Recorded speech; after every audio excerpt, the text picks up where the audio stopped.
Rajim. Bismillahirrahmanirrahim. Starting with the name of Almighty Allah, who is the most merciful and the most beneficent. Assalamu alaikum to all students of English 101. First of all, I warmly welcome to all of you in our channel whose name is Visual Short Notes. Okay, student, today we have to start lesson number 14. So, before starting lesson number 14, I would like to mention some things. कि आप लोग जो हमारे channel Viju short notes इस channel को like कर दें, subscribe भी कर दें, ताकि हमारे चैनल में अपलोड होने वाले तमाम वीडियो लेक्चर्स आपको इजीली मिल सकें। अब हम अपना लेसन नंबर 14 स्टार्ट कर लेते हैं।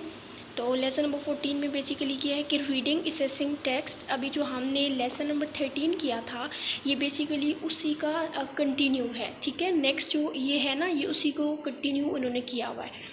तो रीडिंग एंड असेसिंग टेक्स्ट का क्या मतलब होता है, यानी कि आपने ख़ुद जो है ना असेस करना होता है, अंदाज़ा लगाना होता है। जो भी टेक्स्ट दिया हुआ है, जो भी तहरीर दी हुई है, उसके बारे में आपने असेसमेंट करनी होती है। अच्छा जी, तो इन्होंने हमें क्या कहा हुआ है कि ये जो चैप्टर है बेसिकली ये आपको कुछ डिटेल्स बताएगा। फर्दर डिटेल इसने एक्सप्लेन की हुई है कि हम कैसे पढ़ सकते हैं, हम कैसे अपनी रीडिंग में जो है ना अपनी रीडिंग को असेस कर सकते हैं, ठीक है। उसमें कैसे इम्प्रूवमेंट लाई जा सकती है। तो यहाँ पर पहला पॉइंट है करैक्टर्स। तो करैक्टर्स बेसिकली अगर हमने करैक्टर को देखना है, यानी कि एक पैराग्राफ दे दिया गया है, उसमें हमने देखना है कि कोई भी किरदार है, किरदार को कैसे वाज़ेह किया गया है। तो किसी भी टेक्स्ट में, किसी भी पैराग्राफ में करैक्टर को अंडरस्टैंड करने के लिए कौन कौन से पॉइंट्स हमें पता होने चाहिए। सबसे पहले शोइंग एक्शन, ठीक है। Putting actual words into characters mouth, यानी कि एक्शन, यानी कि करैक्टर को या किरदार को कैसे बयान किया जा सकता है, यानी कि कोई काम जाहिर करके। इसके बाद है कि एक्चुअल वर्ड्स, या फिर जो करैक्टर है, जो भी किरदार है, वो एक्चुअल वर्ड्स बोले। और इसके अलावा हम यहाँ पर अगर हमने कोई भी स्टोरी, कोई भी हमने टेक्स्ट लिखना है, पैराग्राफ लिखना है, उसमें हमने करैक्टर को डालना है, किसी भी करैक्टर को डालना है, तो करैक्टर को हम कैसे एक्सप्लेन करेंगे, यानी कि वो कैसे करैक्टर की वजाहत होगी, यानी कि उसका किरदार शो करके, ठीक है। और जो एक्चुअल वर्ड्स हैं वो यूज़ करके, उसकी जो डायरेक्ट स्टेटमेंट्स हैं उनको यूज़ करके, मेकिंग कंपैरिजन एंड एसोसिएशंस, यानी कि कंपैरिजन एंड एसोसिएशंस किसको कहते हैं कि मवाजना करके, चीज़ों में ताल्लुक पैदा करके, ठीक है। Associating with one particular point of view और action by which character can easily quickly can be identified, यानी कोई एक ऐसा काम या कोई एक ऐसा मंजर पेश करना है हमने जिससे हम अपने करैक्टर को फ़ौरन से पहचान सकें। Number 6 is choice of the words and picking up a particular feature और detail that calls the character vividly to the mind, यानी कि हमने कोई ऐसे वर्ड सेलेक्ट करने होंगे, स्पेसिफिक वर्ड सेलेक्ट करने होंगे जिससे जो भी रीडर है, जो पढ़ने वाला है, उसे फ़ौरन से करैक्टर के बारे में समझ आ जाए, ठीक है। तो ये हो गए आपके 6 इंपॉर्टेंट पॉइंट्स। अब ये किसके बारे में थे कि आपको एक पैराग्राफ है, एक टेक्स्ट है, ठीक है, तो उसमें करैक्टर जो है, आपका जो किरदार है, वो क्या क्या एक्सप्लेन करे, यानी कि एक करैक्टर को कैसे होना चाहिए, ठीक है। अब सबसे पहले हमारे पास, जैसे कि हमने पढ़ा था action, one of the ways writer does, यानी कि एक्शन। अब एक्शन क्या होता है, showing the character performing some action, यानी कि जब हम एक्शन की बात करते हैं तो एक्शन में क्या होता है कि जो भी करैक्टर है, जो किरदार है, वो क्या कर रहा होता है, वो कोई ना कोई काम कर रहा होता है, ठीक है। कोई ना कोई, यानी कि करैक्टर को अगर हमने किसी किरदार के बारे में वजाहत करनी है तो हम कैसे वजाहत करेंगे कि वो करैक्टर को हम काम करता हुआ पेश करेंगे। For example here is another example, यहाँ पर उन्होंने कहा है डिस्क्रिप्शन ऑफ पिप सिस्टर, उन्होंने पिप सिस्टर का जिक्र किया हुआ है, ठीक है। Miss Gregory from Charles Dickens great expectations.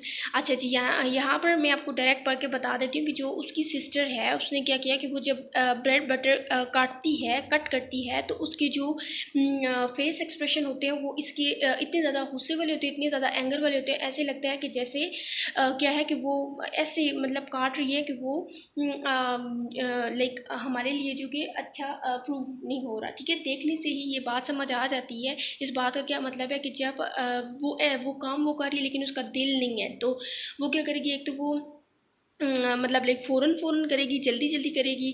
तो इस तरह का ये इसका क्या मतलब होगा, इसका ये मतलब हो गया कि क्या करना, कि यानी कि एक्शन से शो कर देना कि वो करेक्टर, वो किरदार क्या करना चाह रहा है, क्या बताना चाह रहा है। ठीक है, तो यहाँ पर पिप सिस्टर का जिक्र हुआ कि यानी कि वो ब्रेड बटर इतने गुस्से में काटती है, ऐसे लगता है जैसे कि वो अभी आके उसकी ये जो नीडल है वो निकल के हमारे मुँह पे निकलेगी। तो इस बात से क्या चीज़ ज़ाहिर होती है, इससे उसका एंगर ज़ाहिर होता है। ठीक है, अब वो काम कर रही है, गुस्से की हालत में काम कर रही है। ठीक है, तो ये हो गया आपका एक्शन, यानी कि उसके एक्शन से हमें उसके किरदार के बारे में पता चला है। अच्छा जी, नेक्स्ट वन है स्पीच। स्पीच क्या होती है? Another way in which a writer can indicate character is through the words they put it into characters mouth. यानी कि स्पीच यानी कि तकरीर। ठीक है, एक और लफ्ज़ है जिससे करेक्टर को बयान किया जा सकता है, किसी भी किरदार को बयान किया जा सकता है। वो क्या होता है कि वो कुछ ऐसे लफ्ज़ हमें राइटर बता देते हैं जिसे हम पहचान सकते हैं। For example, this is of course an important possibly the most important element of the dramatist art to reveal his character through their speech. यानी अपनी तकरीर के ज़रिए ही वो जो कहना चाहता है वो हमें पता चल जाता है। ठीक है, अब नेक्स्ट वन देख लेते हैं कि नेक्स्ट वन क्या है। अब नेक्स्ट वन हमारे पास है डायरेक्ट स्टेटमेंट। डायरेक्ट स्टेटमेंट में क्या होता है? Some writer tell us about their characters directly instead of showing them and allowing to draw our own conclusion. अब क्या होते हैं कि कुछ राइटर होते हैं ना, जब वो कोई भी करेक्टर को शो करते हैं अपने टेक्स्ट में, अपने पैराग्राफ में, तो वो ख़ुद ही हमें उसके बारे में बता देते हैं, ख़ुद ही वाज़िया कर देते हैं। ठीक है जी, अब कैसे वाज़िया करते हैं? यानी कि फॉर एग्जांपल कोई पिक्चर है, उसको पेश किया गया है, उसके बारे में आपको उसकी अपीयरेंस, उसकी हैबिट्स, जो कुछ है वो राइटर आपको ख़ुद ही बता देगा, एज़ कम्पेयर टू कि आप अपने माइंड में कोई आइडिया लगाएं, आप कोई अंदाज़ा लगाएं। नो। ठीक है, डायरेक्ट स्टेटमेंट क्या होती है? डायरेक्ट स्टेटमेंट वो होती है जिसमें राइटर ख़ुद ही डायरेक्ट जो है ना आपको बता देता है करेक्टर के बारे में, रेदर देन आप कोई अंदाज़ा लगाएं। Understand that? Then we have point number 4, it's about comparison and associations. Comparison and associations क्या होते हैं? यानी कि मवाजना करना या चीज़ों को मुंसलिक करना। ठीक है, अब कैसे मवाजना करते हैं, कैसे मुंसलिक किया जा सकता है?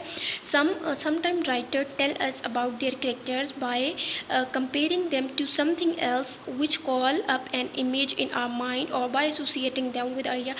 अच्छा, इसमें क्या होता है कि राइटर जो होता है ना वो मवाजना करके बता देता है। मवाजना कैसे करके बताते हैं? जैसे कि यहाँ पर उसने एग्जांपल दी हुई, she was dark like her brother, यानी उसका कलर इतना डार्क था जैसे उसका भाई, उसका बैग ऐसे था जैसे कि लोहे की मानन, यानी हम कहते हैं की मानन। तो सिमिलरली कंपैरिजन एंड एसोसिएशन कैसे कहते हैं? मवाजना करना, चीज़ों को मुंसलिक करना, चीज़ों को आपस में क्या करना, उनका तल्लुक बनाना। ठीक है, या फिर हाँ, ये हो गया।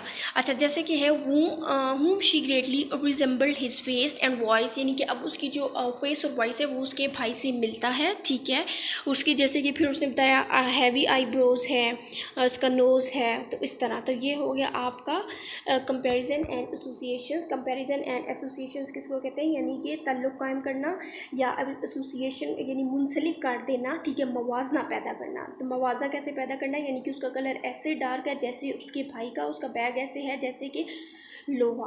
तो ये हो गया चीज़ों में कंपैरिजन फाइंड आउट करना। तो नेक्स्ट वन जो है वो फिफ्थ वन है, it's about association of the characters with one of the particular point of view or action by which they can easily and quickly identified। यानी कि जो characters हैं, जो भी किरदार हैं, उनको आपने मखसूस नज़रिए से, मखसूस काम के साथ आपने जोड़ देना है, जिससे क्या हो, यानी कि आप जो भी पढ़ने वाला है वो फ़ौरन से समझे, फ़ौरन से पहचान जाए। क्या करना है? पॉइंट नंबर 5 में क्या बताया जा रहा है कि जो भी आपका करेक्टर है, करेक्टर को बताने के लिए, उसको एक्सप्लेन करने के लिए,